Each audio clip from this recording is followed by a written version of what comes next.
నమస్కారం. ముందుగా ప్రపంచంలోని ఆర్యవైశ్యులందరికీ శుభాభినందనలు, పదాభివందనాలు. రేపు జరగబోయే 17వ తారీఖు ఎల్లుండి ఆదివారం జరగబోయే సభను ప్రతి ఒక్కరూ జయప్రదం చేయాలని కోరుకుంటున్నాం. ఆ సభ ముఖ్య ఉద్దేశము అన్నీ మా పెద్ద నాయకులు చెప్తారు. పోరాడితే పోయేదే ఉంది బానిస సంఖ్యలు తప్ప. పేరుకు ఇందరు జనం, పేరుకు పోయిన ఒంటరితనం, నరనరమున పిరికితనం, ప్రశ్నిస్తే జవాబు మనం. మన ఆర్యవైశ్య సంఘం ఆర్యవైశ్యులు ఎవరికి భయపడరు. అలానే ప్రతి ఒక్కరికి మంచి చేస్తారు చేతైనంతలో. అన్ని కులాలు అన్ని మతాలకి హెల్ప్ చేయడం కోసమే ఈ ప్రపంచ ఆర్యవైశ్య మహాసభ ఏర్పడుతుంది. అది వచ్చి అందరు జయప్రదం చేసి అందులో ఒక ఉద్దేశాలను తెలుసుకొని ప్రతి రాజకీయ పార్టీ కూడా దీన్ని ఒక హెచ్చరిక చేస్తున్నాం. మేము రిక్వెస్ట్ చేయటంలా బతిమలాడే రోజులు పోయినాయి. ఆర్యవైశ్యులు బెదిరించే రోజులు వస్తున్నాయి.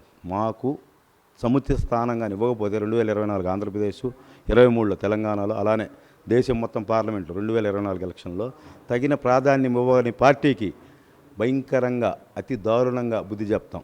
ఇది హెచ్చరికే, నాట్ రిక్వెస్ట్. ఏ రాజకీయ పార్టీ అయినా మాకు తలగ్గాల్సిందే ఈసారి. ఎందుకంటే డబ్బు మాది, ఓటు మాది, మీ పెత్తనమేంది ఎంతకాలం, మా రేషియో మాకు ఇవ్వండి అనేదే ప్రధాన ఉద్దేశము.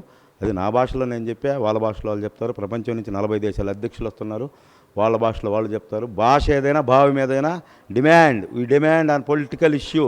మాకు ప్రాతినిధ్యం ఉంటే, మేము మంత్రులు ఎమ్మెల్యేలు మినిస్టర్లు ఉంటే మేము ఒకటి దగ్గరికి పడుక్కునే కర్మేంది, మాకు మేమే సాధించుకుంటాం. అది రాజకీయ పార్టీలకి విజ్ఞప్తి కాదు, హెచ్చరిస్తున్నాం. మీరందరూ దయచేసి దీన్ని మంచి హృదయంతో తీసుకొని రాజకీయ నాయక పార్టీలు అధ్యక్షులు ఎవరైతే ఉన్నారో అన్ని దేశాలు, దేశం మొత్తం మీద అన్ని రాష్ట్రాల్లో మంచి ఉద్దేశంతో తీసుకొని మమ్మల్ని ముందుకు నడిపించాలని కోరుతున్నాం.